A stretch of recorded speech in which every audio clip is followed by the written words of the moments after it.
Doutor Antônio é um excelente de um advogado, isso eu sei. Um excelente de um advogado procurado por muita gente.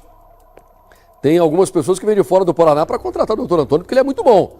Ele eu respeito. Douglas Bandeira, fica à vontade para conversar com o doutor Antônio.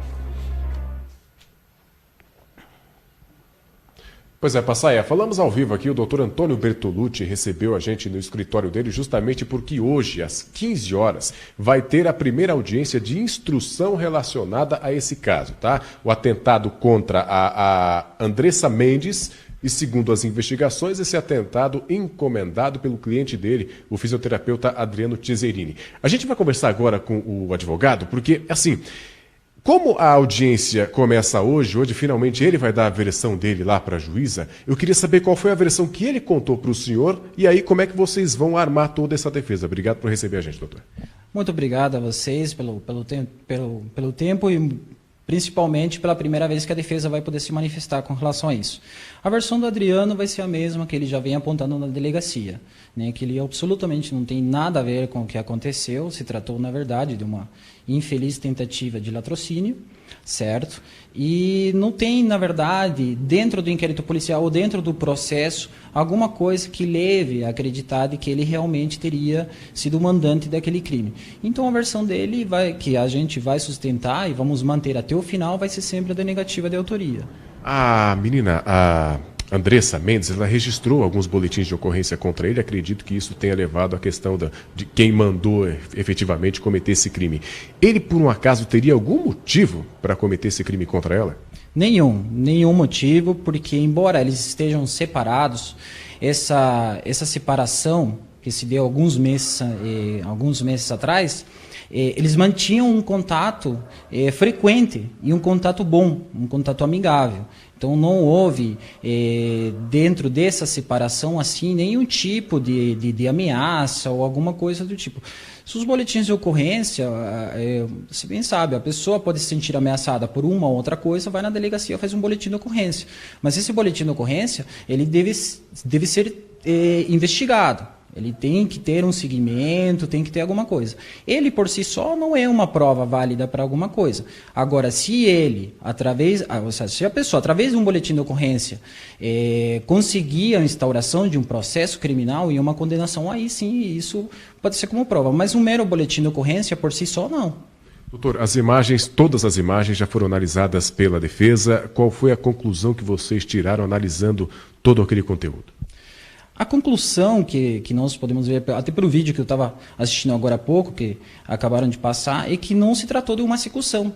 Né? Porque uma pessoa que chegasse para cometer um crime dessa natureza, executando, ou com essa premeditação, com essa frieza, com esse calculismo, digamos assim, não iria dar 3 tiros na região do abdômen, manter a arma sempre para baixo. Ele teria atirado em regiões mais letais. O que dá para perceber no vídeo é que, de alguma maneira, ou ela se assusta e, talvez de maneira involuntária, segura os pertences dela, mesmo ela, às vezes, podendo não perceber que está fazendo isso. No caso de nervosismo, eu mesmo já fui assaltado e já devo ter reagido de maneiras como nunca esperava. Então, parece que ela segura, de alguma maneira, os objetos, os pertences, tanto é que um dos tiros atravessa a bolsa dela, a bolsa que ela estava carregando. E foi isso que desencadeou a reação do rapaz que veio atirando, que na verdade assim, seria ótimo para a defesa que ele fosse encontrado. Que ele fosse encontrado e que ele possa dar a versão dele também, de que por que ele fez isso. Que nós temos plena, absoluta certeza de que ele vai dizer que não se tratou de um crime encomendado. Doutor, muito se falou na época também de um valor que ele teria sacado da conta dele após o acontecimento desse crime aí, que esse valor teria sido usado para pagar o assassino ali. Ele realmente sacou esse valor e para que foi esse valor? Qual foi a versão que ele contou para o senhor? Na verdade, ele sacou um valor da conta que foi de uma venda de um carro dele. Ele já estava colocando o carro para vender, mas isso foi posterior ao crime. Ele fez o saque desse valor e fez em depósito de conta de advogados como pagamento de honorários. Então, com relação a esse dinheiro que ele teria sacado, nada a ver com essa história. Doutor, hoje, portanto, acontece a primeira audiência de instrução, né? Para que ela serve e o que ela pode resultar? A audiência de instrução é a audiência de formação da culpa, é onde vai ser analisado todos os elementos que a denúncia está trazendo para ver se esse processo tem a dignidade ou merece ser apreciado pelo tribunal do júri. Então, são analisadas todas as provas que tem no inquérito policial e as provas que a defesa também está trazendo nessa oportunidade, ou inclusive um pouco mais para frente, e ver se existe alguma dúvida com relação à inocência dele. Se existir alguma dúvida com relação à inocência dele, infelizmente ele vai para a júri popular. Mas se existir a certeza de que ele não teve absolutamente nada a ver com o crime, ele pode ser beneficiado com uma sentença de impronúncia. Com relação ao histórico dele, doutor, ele já teve algum problema com a justiça anterior? Nunca teve problema com a justiça, sempre foi uma pessoa bem vista socialmente, logicamente pela profissão dele, tratando atletas de alto nível e atletas muito famosos, logicamente que se ele tivesse algum envolvimento com alguma coisa ilícita, não teria tanto sucesso profissional, porque os atletas também não querem se ver envolvidos com pessoas desse tipo. Então, ele nunca teve. Ele falou a respeito desse relacionamento conturbado com a ex-esposa, ou atual esposa, enfim? Não, sim, isso ele não nega, de que, na verdade, se tratava de um relacionamento de idas e vindas, né? Mas das duas partes.